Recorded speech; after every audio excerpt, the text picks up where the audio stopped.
ملکی سیاسی صورتحال پر مفتی تقی عثمانی کا مشورہ۔ ملک میں جاری سیاسی صورتحال پر ممتاز عالم دین مفتی تقی عثمانی نے کہا ہے کہ اگر کسی گھر کے لوگ آپس میں لڑ رہے ہو اور گھر میں آگ لگ جائے تو کیا اس وقت یہ بحث کی جائے گی کہ آگ کس نے لگائی، یا واحد راستہ یہ ہوگا کہ سب مل کر آگ بجھائے۔ سماجی رابطے کی ویب سائٹ ٹویٹر پر جاری کیے گئے سلسلہ وار ٹویٹس میں مفتی تقی عثمانی نے کہا ہے کہ موجودہ بحران کا حل صرف یہی ہے کہ تمام جماعتیں اور ادارے منافرت اور دشمنی کے بجائے سر جوڑ کر ملک کو بچائے۔ قرآنی آیات کا حوالہ دیتے ہوئے مفتی تقی عثمانی نے کہا کہ قرآن کریم فرماتا ہے کہ تمام مسلمان آپس میں بھائی ہے، اس لیے اپنے دو بھائیوں کے درمیان صلح کراؤ اور اللہ سے ڈرو تاکہ تمہارے ساتھ رحمت کا معاملہ کیا جائے۔ انہوں نے کہا کہ عوام اور با اثر حضرات کا فرض ہے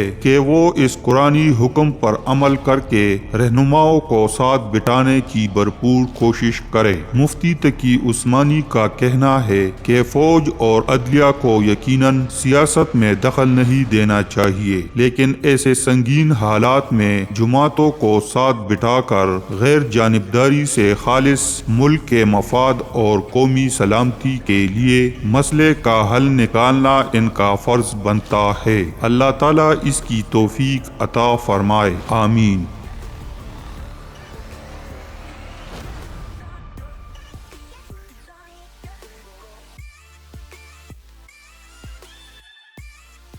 بسم اللہ الرحمن الرحیم۔ السلام علیکم۔ آپ کے ویوز اور سپورٹ کے بغیر ہمارے چینل کا کوئی معنی نہیں۔ برائے کرم ہمیں ہمارے مقصد تک پہنچنے میں مدد کرے اور ہمارے چینل کو سبسکرائب کرے، ویڈیو کو لائک کرے اور اپنے دلچسپ تبصرے ہمارے ساتھ شیئر کرے۔ شکریہ۔